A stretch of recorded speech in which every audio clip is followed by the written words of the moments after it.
Mais uma vez estamos hoje aqui para continuar os estudos sobre o assunto que foi proposto para a Conferência de Diadema 2020.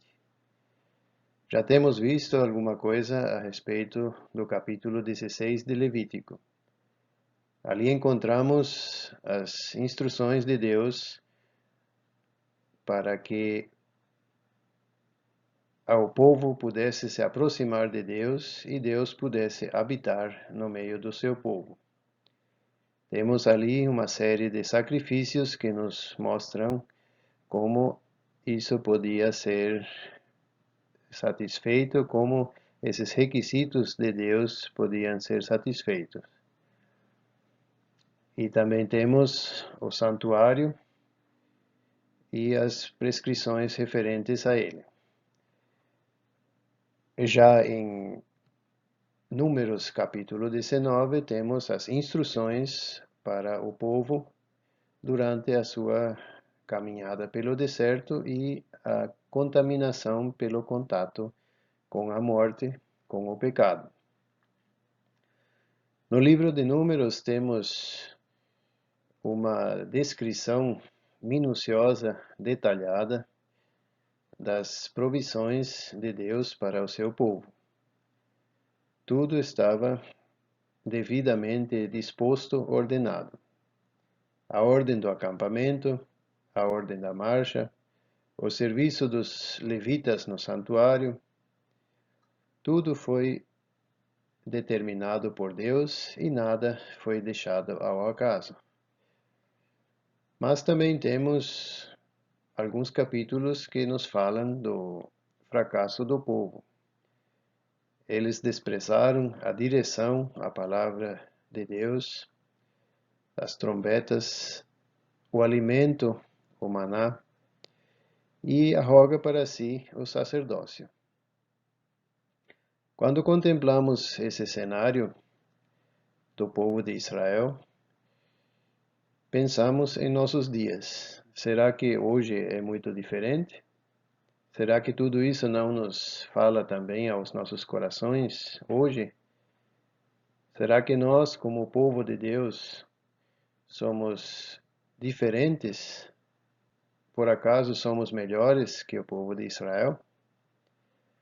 Se somos sinceros, havemos de concordar que não. Mas também para nós, Deus fez provisão. Deus nos mostra o que podemos e devemos fazer para que sejamos restaurados, para que sejamos purificados após o contato com o pecado.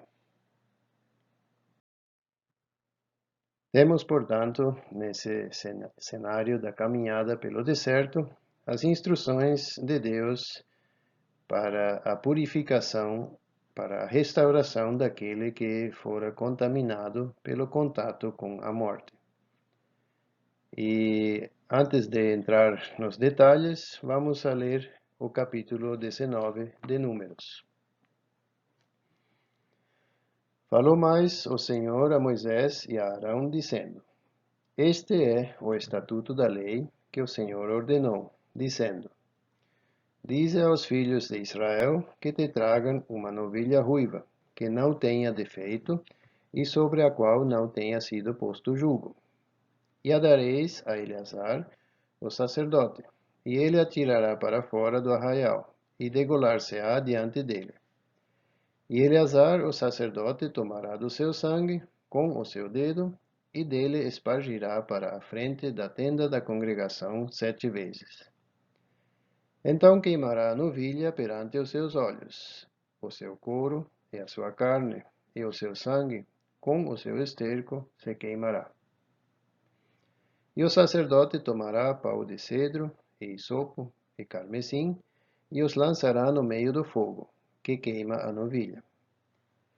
Então o sacerdote lavará as suas vestes, e banhará a sua carne na água, e depois entrará no arraial. E o sacerdote será imundo até à tarde. Também o que a queimou lavará as suas vestes com água, e em água banhará a sua carne. e imundo será até à tarde. E um homem limpo ajuntará a cinza da novilha, e a porá fora do arraial, num lugar limpo, e ficará ela guardada para a congregação dos filhos de Israel, para a água da separação. Expiação é. E o que apanhou a cinza da novilha lavará as suas vestes, e será imundo até à tarde. Isto será por estatuto perpétuo aos filhos de Israel e ao estrangeiro que peregrina no meio deles. Aquele que tocar em algum morto, cadáver de algum homem, imundo será 7 dias. Ao terceiro dia se purificará com aquela água, e ao sétimo dia será limpo. Mas, se ao terceiro dia se não purificar, não será limpo ao sétimo dia. Todo aquele que tocar em algum morto, cadáver de algum homem, e não se purificar, contamina o tabernáculo do Senhor, e aquela pessoa será extirpada de Israel, porque a água da separação não foi espargida sobre ele. Imundo será. Está nele ainda a sua imundícia. Esta é a lei. Quando morrer algum homem em alguma tenda, todo aquele que entrar naquela tenda, e todo aquele que nela estiver, será imundo 7 dias. Também todo vaso aberto, sobre o qual não houver pano atado, será imundo. E todo aquele que sobre a face do campo tocar em alguém que for morto pela espada, ou em outro morto, ou nos ossos de algum homem, ou numa sepultura, será imundo 7 dias. Para um imundo, pois, tomarão da cinza da queima da expiação, e sobre ela colocarão água corrente num vaso. E um homem limpo tomará hisopo, e o molhará naquela água, e a espargirá sobre aquela tenda, e sobre todos os móveis, e sobre as pessoas que ali estiverem, como também sobre aquele que tocar os ossos, ou em alguém que foi morto, ou que faleceu, ou numa sepultura. E o limpo, ao terceiro e sétimo dia, espargirá sobre o imundo, e ao sétimo dia o purificará, e lavará suas vestes, e se banhará na água, e à tarde será limpo. Porém, o que for imundo, e se não purificar, do meio da congregação será ele extirpado, porquanto contaminou o santuário do Senhor. Água de separação sobre ele não foi espargida. Imundo é. Isto lhe será por estatuto perpétuo. E o que espargir a água da separação lavará as suas vestes, e o que tocar a água da separação será imundo até à tarde. E tudo o que tocar o imundo também será imundo, e a pessoa que o tocar será imunda até à tarde. Até aqui a palavra de Deus. E antes de entrar em alguns detalhes a respeito da descrição desse sacrifício, vamos ver um pouco rapidamente a história do ser humano nesta terra. Nós vemos em Isaías 43:7 que Deus criou o homem para a sua glória. Nós sabemos pelo relato do capítulo 1 e 2 de Gênesis que Deus criou o universo e também criou o ser humano. E Deus queria ter comunhão com o homem. Isso nós podemos ver também em Gênesis 3, versículos 8 a 9. Contudo, essa comunhão foi interrompida. Havia Deus e o homem em perfeita harmonia, porém o pecado entrou no mundo, interrompeu a comunhão, separou o homem de Deus. E nós já vimos que em Levítico 16 foi colocado o meio para que seja possível a aproximação do homem a Deus, que novamente possa haver um contato do homem com seu Criador, com Deus.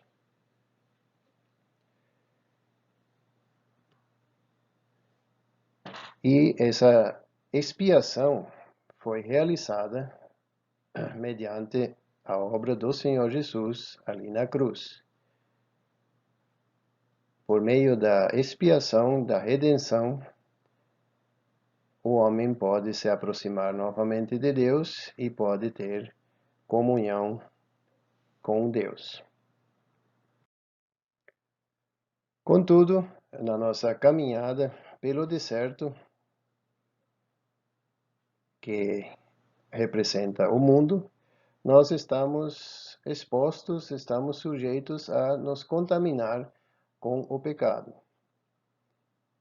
E neste caso específico, do capítulo 19 de Números, não se trata da contaminação mediante os atos pecaminosos, mediante os pecados que nós cometemos, mas se trata do contato com o pecado, seja ele voluntário ou não. E nesse capítulo, o pecado tem um denominador comum, que é a morte. A pergunta que nós nos devemos fazer: o pecado turva a nossa comunhão com Deus? Será que o simples contato, e às vezes até involuntário, com o pecado, turva essa comunhão? Sim. Qualquer pecado, qualquer contaminação, qualquer contato, ainda que involuntário, com o pecado, turva a nossa comunhão com Deus, com o Pai. E como é possível, então, restaurar essa comunhão? Deus tomou providências. Nós vemos isso em figuras, mediante os sacrifícios do Antigo Testamento, que nos apontam para o sacrifício perfeito do Senhor Jesus, para aquela obra realizada na cruz, que não somente nos purifica dos nossos pecados, dos atos pecaminosos cometidos, e como também remove o pecado original, mas também nos purifica de toda a contaminação e impureza decorrente do contato com o pecado. E no Novo Testamento nós temos uma passagem paralela, não idêntica, mas com um significado muito similar, em João capítulo 13. Ali o Senhor Jesus dá essa lição aos discípulos pouco antes de ir para a cruz, de como é necessário que nos purifiquemos, que lavemos os pés uns dos outros, porque somos contaminados pela sujeira, pela poeira, pelo pecado neste mundo, quando andamos pelo deserto. Em Números 19, temos então a providência de Deus mediante a figura do sacrifício dessa novilha e a água da purificação, separação, que era preparada com as cinzas dessa novilha. O capítulo está dividido basicamente em duas partes, versículo 1 a 10, os preparativos, o que era necessário para que essa água pudesse ser produzida. E nos versículos 11 ao fim, temos a aplicação, as diversas formas e os diversos momentos em que devia ser aplicado. A primeira coisa que aparece nos primeiros versículos é essa novilha ruiva. Essa era a providência de Deus para seu povo ali no deserto. E se nós observarmos as Escrituras, vemos a menção desse sacrifício dessa novilha apenas uma vez. Isso nos aponta para o sacrifício perfeito do Senhor Jesus, que, como diz em Hebreus capítulo 10,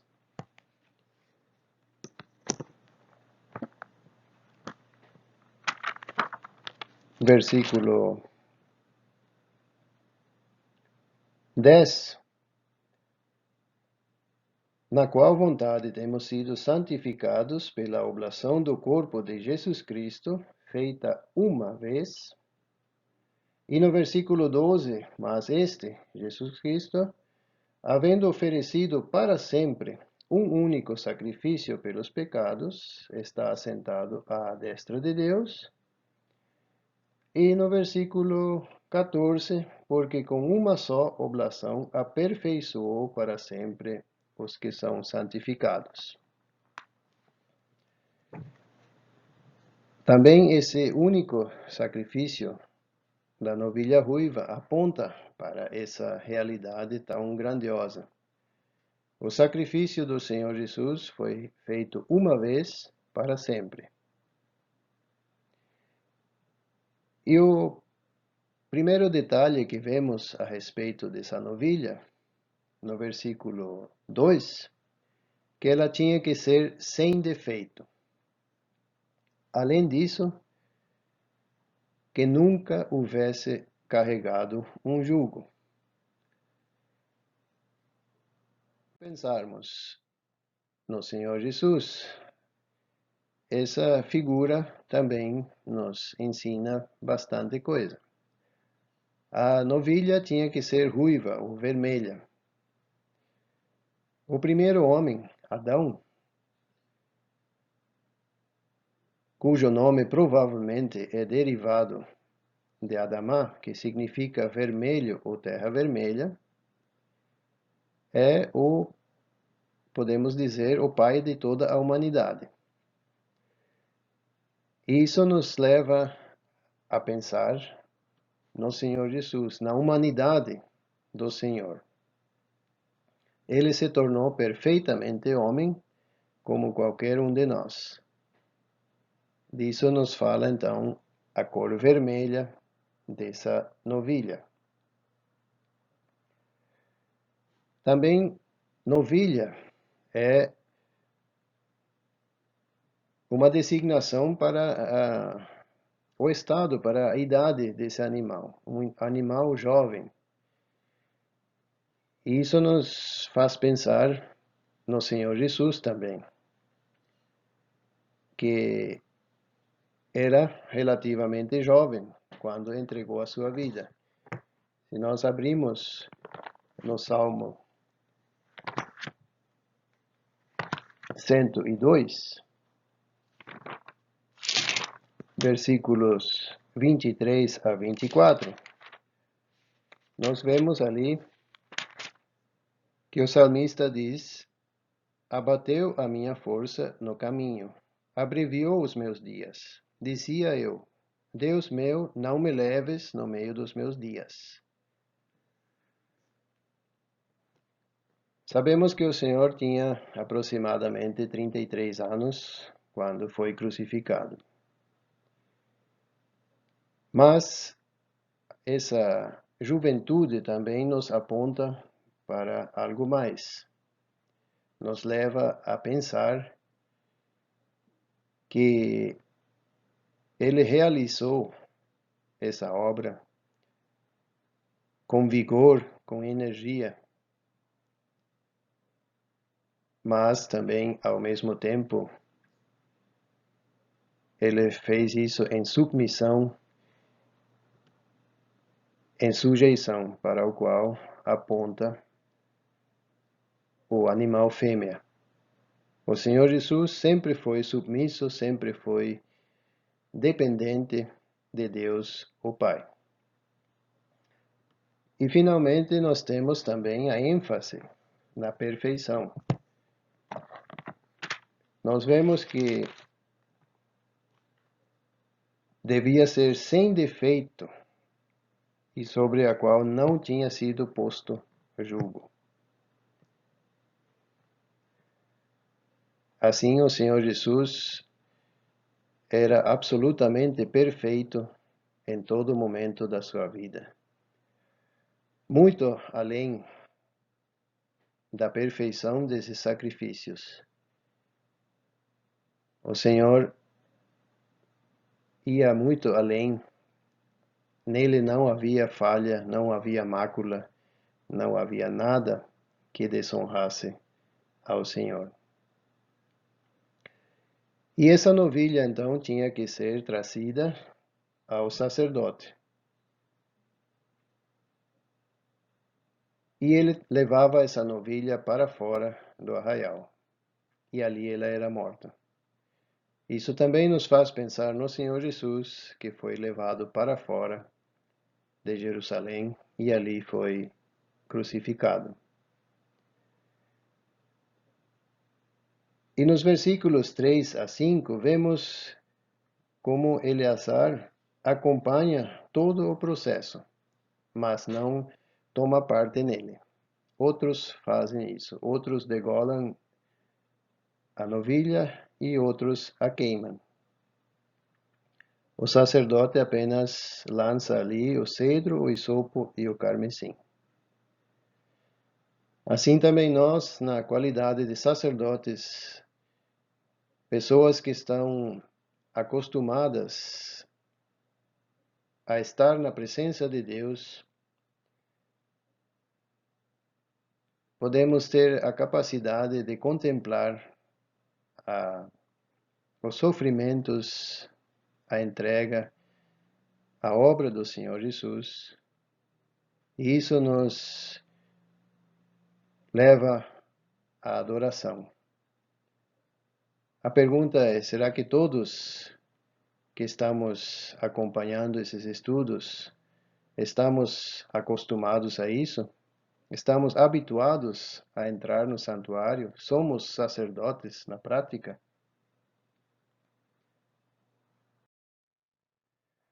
Vemos que ela não devia ter carregado jugo. Na palavra de Deus, o jugo simboliza a escravidão do pecado e da lei, também simboliza a servidão. Mas o Senhor Jesus, além de ser perfeito e sem mácula, nunca carregou o jugo da lei, nem o jugo do pecado, mas ele se fez servo voluntariamente. Sua obediência foi voluntária, por amor. Isso nós podemos ver, por exemplo, também em Mateus capítulo 11, versículo 29, onde diz que o meu jugo é suave. Tomai sobre vós o meu jugo. O jugo do Senhor Jesus não é um jugo de servidão nem de escravidão, e sim um jugo suave, que se torna suave por causa do amor. Também vemos o cedro. Na palavra de Deus, o cedro é símbolo de poder, de orgulho, de altivez. Isso podemos conferir nessas passagens que temos aqui no texto. O cedro do Líbano chega até 40 metros de altura, tornando-se assim a maior árvore dessa região. E também nos mostra em figura tudo aquilo que é grande, que é sublime no ser humano, as capacidades naturais do ser humano. Mas também temos o hisopo, que simboliza a fraqueza humana, aquilo que é sem valor. E nessa passagem de 1 Reis, capítulo 4, o hisopo é contrastado com a altivez do cedro. Nessa passagem, Salomão discorre acerca das plantas e das árvores, e ele menciona desde o cedro até o hisopo, do maior até o menor. E por fim temos o carmesim, que simboliza a grandeza e a glória do homem deste mundo.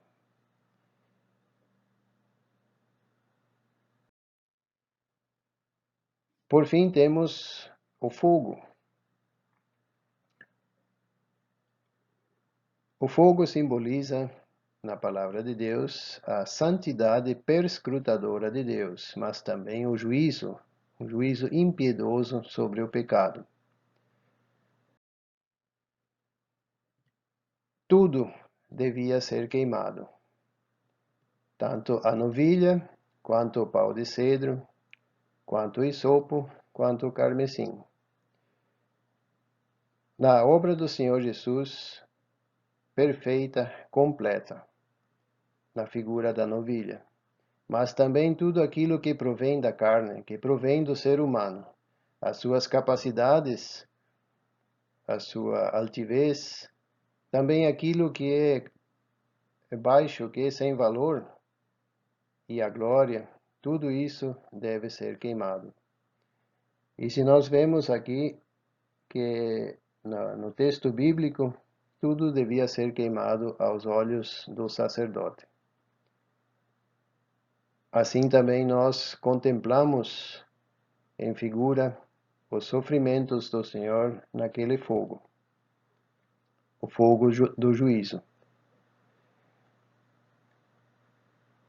E nesse caso aqui, o sacrifício devia ser consumido totalmente, queimado, consumido, em contraste com as ofertas, os sacrifícios de Levítico, que eram colocados sobre o altar e incensados como cheiro suave, agradável ao Senhor.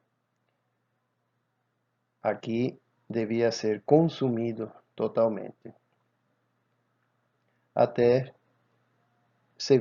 virar cinzas. Essas cinzas deviam então ser cuidadosamente recolhidas e guardadas. Havia sido realizado então todos os processos para que fosse possível a preparação dessa água da purificação. E vemos pelo texto bíblico que o sacerdote, como aquele que queimou a novilha, como aquele que juntou as cinzas, todas essas pessoas haviam sido contaminadas. Eles não haviam tocado em nada impuro, não haviam se contaminado com o pecado, mas a simples ocupação com esse recurso que Deus havia provisto para a purificação já fazia com que esses homens fossem contaminados. Isso nos leva a pensar muito acerca da seriedade do pecado e da contaminação do pecado. Muitas vezes pode ocorrer que algum irmão ou irmã tenha que se ocupar com outra pessoa por causa do pecado que essa pessoa tenha cometido. Às vezes é necessário, em uma assembleia local, alguns irmãos se ocuparem com outro que está em pecado. Essa simples ocupação já contamina aquelas pessoas. E isso nos vemos também nestes versículos aqui a respeito da preparação desse meio de purificação.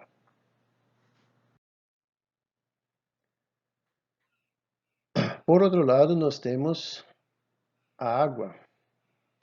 Muitas vezes a água simboliza a palavra de Deus e o seu efeito purificador. E também a água corrente, da qual fala aqui, uma água que corre, uma água que surge, que brota da terra e corre, simboliza o Espírito Santo, que aplica a palavra de Deus aos nossos corações e consciências.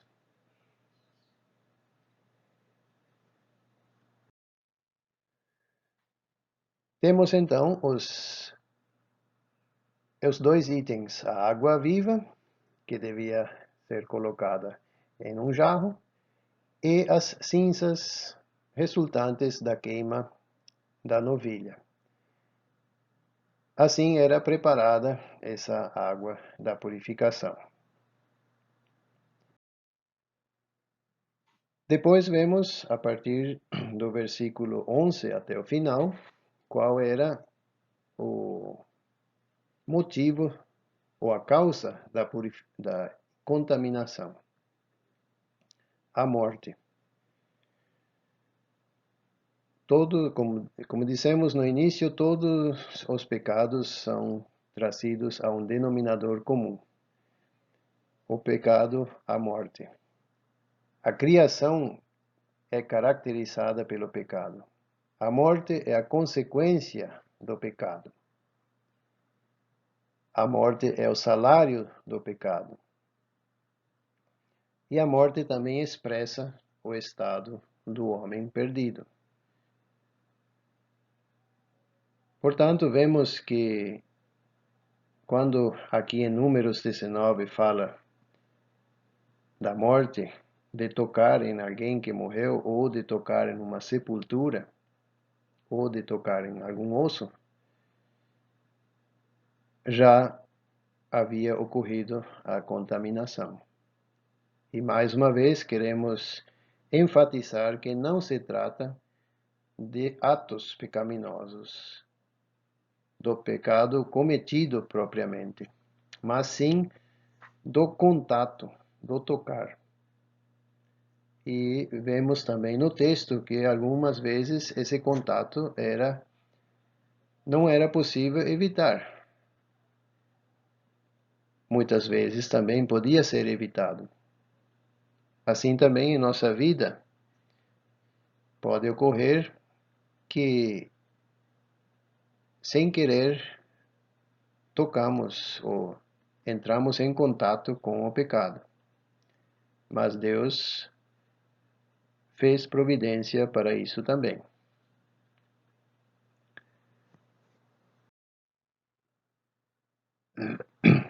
Temos primeiramente no versículo 11 o cadáver de algum homem. Caso morresse alguém em uma tenda. Se nós levarmos em conta a história da peregrinação do povo de Israel pelo deserto, naqueles 39 anos aproximadamente, um pouco menos, que eles vaguearam pelo deserto e foram castigados por Deus pela sua incredulidade, somente dos homens de guerra morreram 603.550 homens. Homens acima de 20 anos, aqueles que iam para a guerra, sem contar mulheres, sem contar crianças. Isso nós podemos conferir no capítulo 1 de Números, versículo 46. Isso dá uma média de um pouco mais de 40 pessoas, 40 mortes por dia no arraial dos israelitas. Mas sabemos também que havia dias em que morriam milhares. Portanto, era inevitável que alguém morresse em uma tenda. Alguém, um parente, um familiar, alguém que habitava ali, morria. Assim também em nossas casas, hoje, é muito fácil do pecado entrar. Às vezes nem percebemos, às vezes é involuntário, porém às vezes também é voluntário. Seja qual for o nosso caso, precisamos então da purificação. Também os vasos que estavam na tenda, os móveis, tudo isso era contaminado.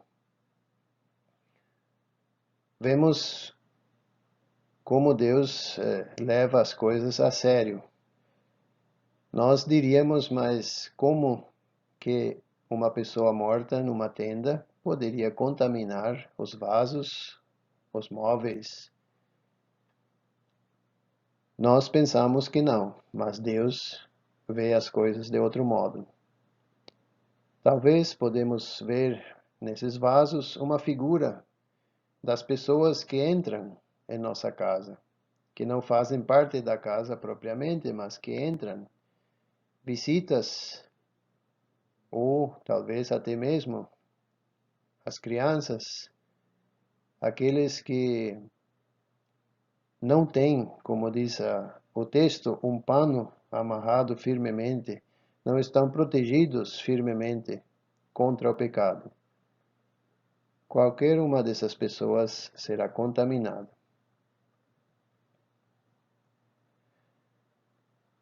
Temos também, no versículo 16, a uma pessoa que sobre a face do campo entra em contato com a morte.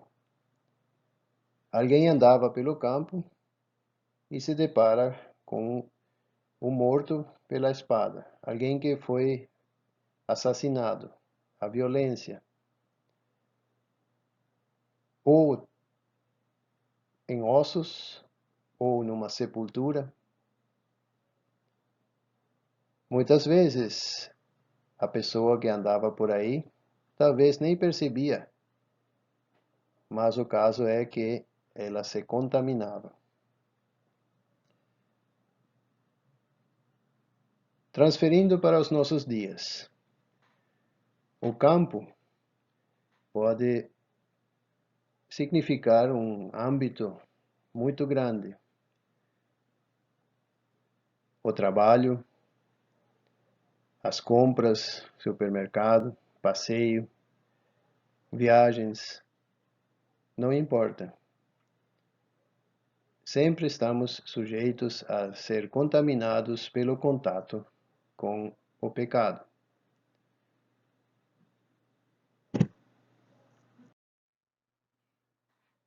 Depois nós temos a instrução de como essa pessoa contaminada podia ser purificada. No versículo 12 diz: "E ao terceiro dia se purificará".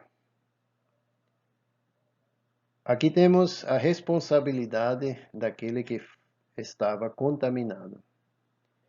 Poderíamos pensar que os outros têm que se ocupar. Não. Primeiramente, o próprio contaminado tinha que se ocupar consigo mesmo e buscar essa purificação, essa restauração. E essa restauração não acontecia imediatamente. Vemos que tinha que passar 3 dias. Somente no terceiro dia que a água da separação, da água da purificação era aplicada a essa pessoa, ou também à tenda e aos móveis.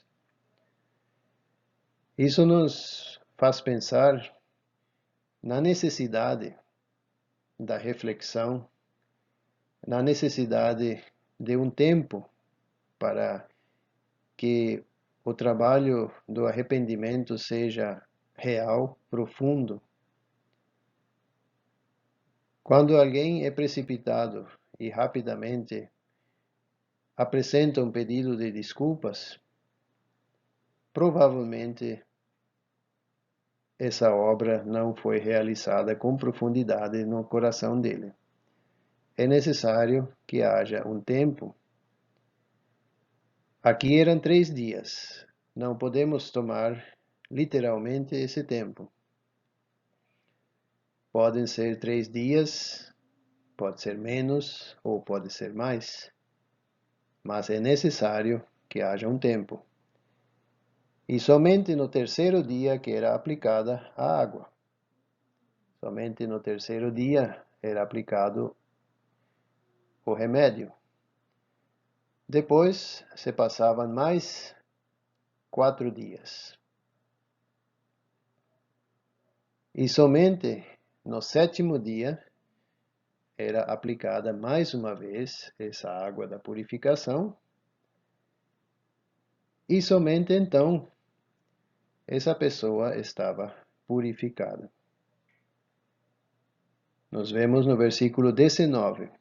E o limpo ao terceiro e sétimo dia espargirá sobre o imundo. E ao sétimo dia o purificará. Tínhamos visto que no versículo 12, que a própria pessoa tinha que se purificar. A iniciativa tinha que vir dela. O trabalho no coração tinha que ser iniciativa dessa pessoa. Tinha que refletir, pensar sobre aquilo que ocorreu. Mas, para realmente ser purificado, era necessário a intervenção de outro. Para isso podemos abrir em Gálatas, capítulo 6.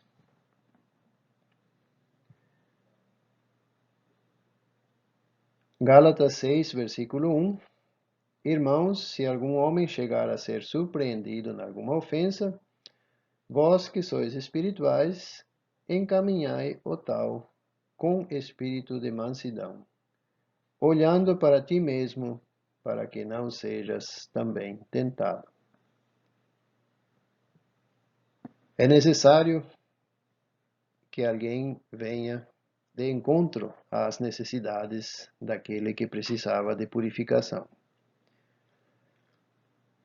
O mesmo vemos em João capítulo 13. O Senhor Jesus lavou os pés dos discípulos. Já foi falado muitas vezes a respeito desse capítulo, que nos ensina a humildade, nos ensina de como devemos fazer isso. Assim também como em Gálatas. Fala dos espirituais, fala daqueles que têm espírito de mansidão. Estes poderão ser de ajuda para aquele que precisa ser purificado. Um exemplo da Bíblia, talvez, para esses 3 e 7 dias, para esse tempo que era necessário, podemos ver em Pedro. Quando Pedro negou ao Senhor Jesus naquela noite, ele foi surpreendido. Ele não apenas tocou, entrou em contato, mas sim, ele até cometeu um pecado. Quando isso aconteceu, o Senhor Jesus se volta para ele, olha para ele, e o trabalho no coração de Pedro teve início. Ele sai e chora amargamente. Depois nós vemos que naquele dia da ressurreição, naquele domingo, em algum momento o Senhor se encontra com Pedro. A palavra não relata nada acerca desse encontro, apenas que ocorreu. Ali o Senhor Jesus aplicou essa água da purificação em Pedro ao terceiro dia. Mas ainda não estava totalmente restaurado. Ainda faltava o sétimo dia. E isso aconteceu em João capítulo 21, à margem do lago de Genesaré. Ali Pedro foi total e plenamente restaurado pelo próprio Senhor. Esse ensino é muito importante para nós, porque raramente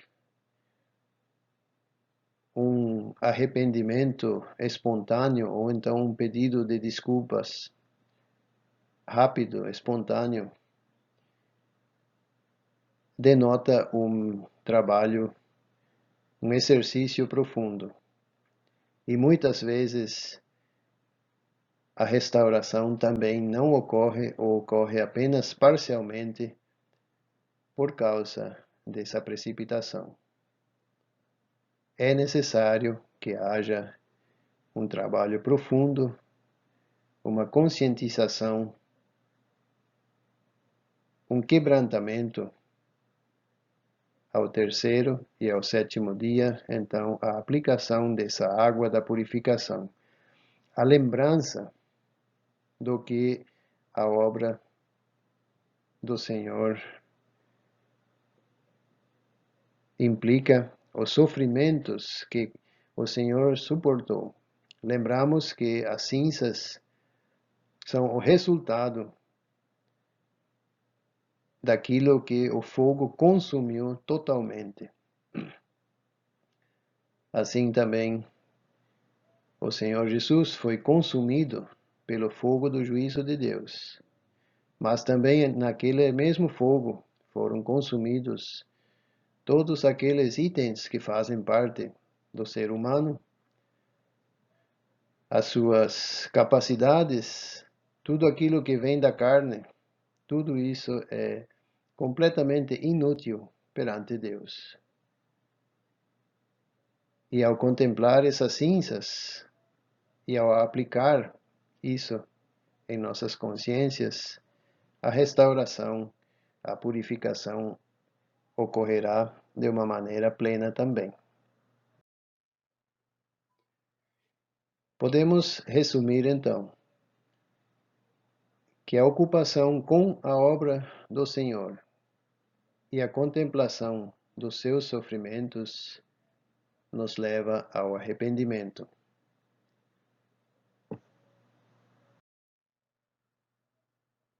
Somente após um tempo completo, perfeito, de 7 dias, que é simbolizado pelo número 7, somente após esse tempo é possível a restauração plena, completa, perfeita, à comunhão.